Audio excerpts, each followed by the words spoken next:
Go on. What would happen if, like a little boy, say he was Christian, he had Muslim brother, and he grew up and he was like when he was about 1 year old, he died. Was he just dropped or something? Would he go hellfire? He didn't have any the same time as anyone else. An excellent question. He said, if a child died at the age of 1, will he go hellfire or go to paradise? The answer is go to paradise. All children who die under the age of 15 enter paradise. Whether that child is born in a Catholic family, Jewish family, Hindu family, children enter paradise. Why is this? Because they do not fall under the legally obligated category, meaning they are not mukallaf. They enter paradise.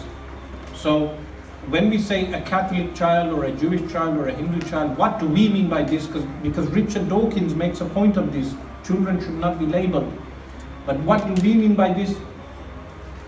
What we mean by this is this child is born in a Catholic family, this child is born in a Jewish family, this child is born in a Hindu family. But once they reach the age of taklif, which is past the age of puberty, then they are obligated to believe in Islam if the message of Islam reaches them.